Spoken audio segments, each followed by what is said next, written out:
میرے عزیزو، مکاشفہ کی کتاب میں 7 کلیسیاؤں کا ذکر ہے۔ افسس کی کلیسیا، سمرنا کی کلیسیا، پرگمن کی کلیسیا، اور تھواتیرا کی کلیسیا، سردیس کی کلیسیا، فلدلفیا کی کلیسیا اور لودیکیا کی کلیسیا۔ یہ 7 کلیسیائیں مکاشفہ کی کتاب میں ان کا ذکر ملتا ہے، اور ان کو آسیہ کی کلیسیا کہتے ہیں۔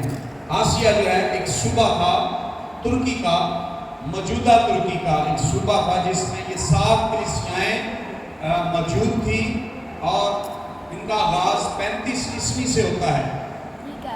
اور یاد رکھیں کہ صرف ترکی کے اندر یہ کلیسیائیں یا آسیہ کے اندر یہی کلیسیائیں نہیں تھیں، بلکہ اور بھی کلیسیائیں موجود تھیں۔ 7 جو ہیں وہ خاص جو ہے ان کو نام لے کر پیغام ان کو پہنچایا گیا ہے، اور 7 کا عدد جو ہے یہ کاملیت کا عدد ہے۔ اور ان 7 کلیسیاؤں کے نام جو خط لکھے گئے ہیں، جیسے جب آپ سب کلیسیاؤں کے نام پڑھیں گے تو ان کے آغاز سے ہی لکھا گیا ہے، جیسے افسس کی کلیسیا کے فرشتہ کو یہ لکھ، سمرنا کی کلیسیا کے فرشتہ کو یہ لکھ۔ ان کے نام بڑے خاص ہیں،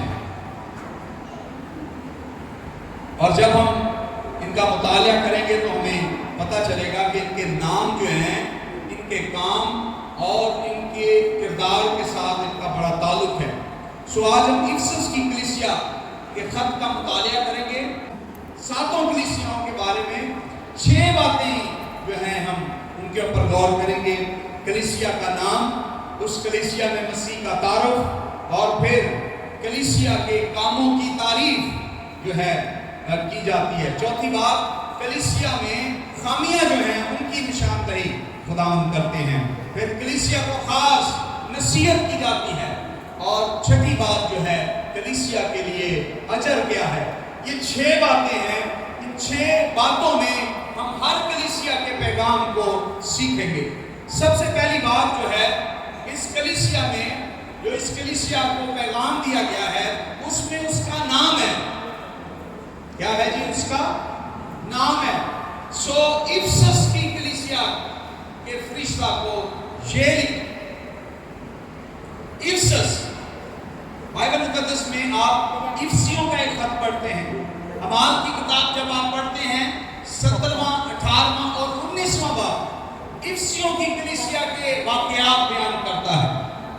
یہ کلیسیا جو ہے اعمال کی کتاب ہے یا افسیوں کا خط ہے، اس اعتبار سے بھی یہ بڑی خاص کلیسیا ہے۔ رسولوں نے یہاں پر بڑا کام کیا ہے، اور پولس رسول نے اس کو خاص ایک افسیوں کے نام جو خط لکھا گیا وہ بھی اسی کلیسیا کو لکھا گیا تھا۔ افسس کا جو لغوی مطلب ہے وہ فیورٹ ہوتا ہے، یعنی پسندیدہ، جس کو پسند کیا جائے، اور لونگ، لو، بیلوڈ، جس کو پیارا کہتے ہیں، پیاری کہتے ہیں۔ افسس کا مطلب ہے محبوبہ یا پسندیدہ یا پیاری۔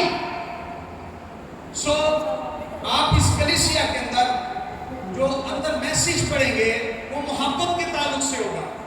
اس لیے خدا کلیسیا میں سے جب چناؤ کرتا ہے کہ کس کو پیغام بھیجا جائے، تو افسس کی کلیسیا کا چناؤ کیا جاتا ہے۔ اور افسس کا مطلب میں نے بتایا، پسند کرنا، پسندیدہ یا پیاری یا محبوبہ ہے۔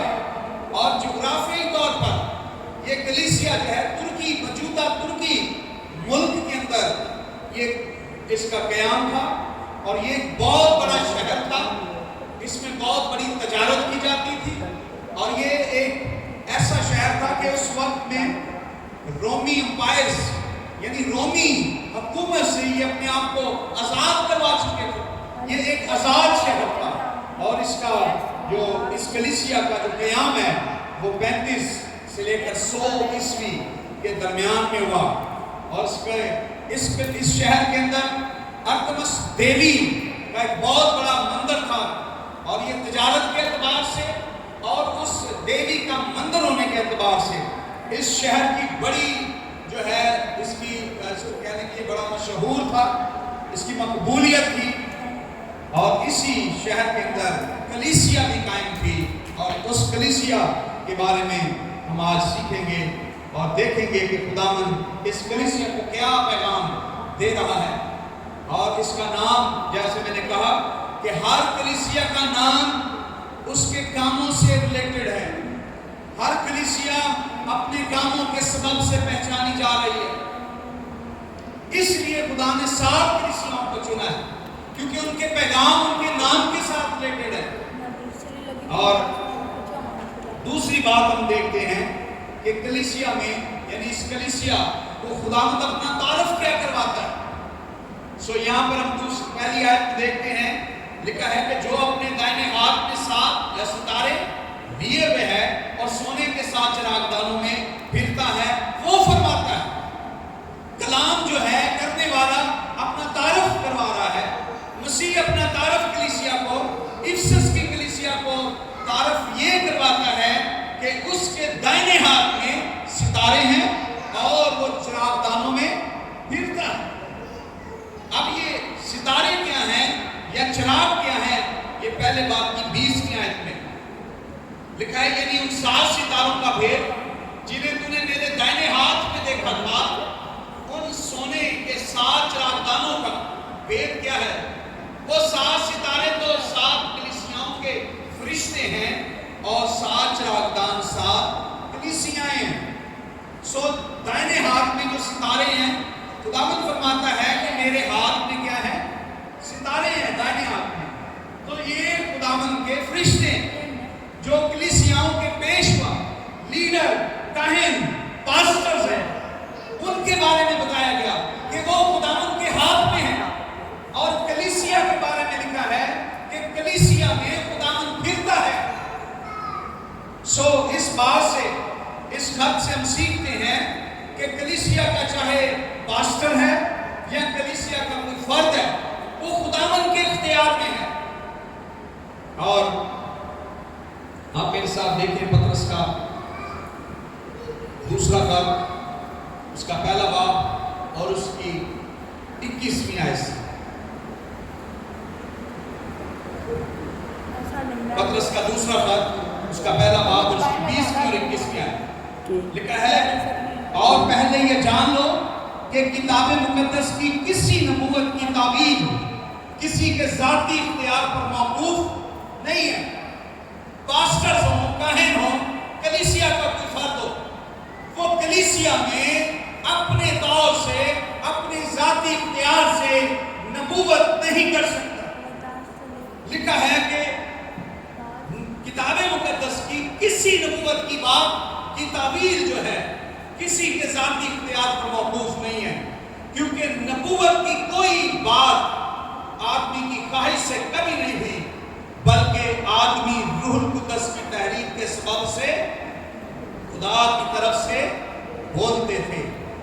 نبیوں نے جتنا کلام کیا ہے، رسولوں نے جو کچھ لکھا ہے، اور آج بھی کلیسیاؤں میں جو بھی پاسٹر صاحبان یا کلیسیا کلام کو سنتی ہے یا پڑھتی ہے یا اس کو سمجھتی ہے، سارے کا اختیار خداوند کے پاس ہے، روح القدس ہے۔ اور آپ پڑھیں گے کہ ہر خط کے آخر میں لکھا ہے روح کلیسیاؤں سے کیا فرماتا ہے۔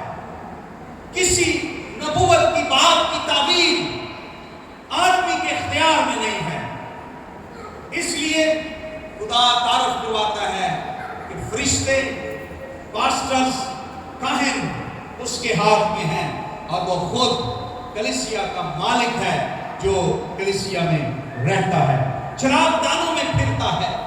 اور لکھا ہے یہ چراغ دان خدا کی کلیسیاں ہیں۔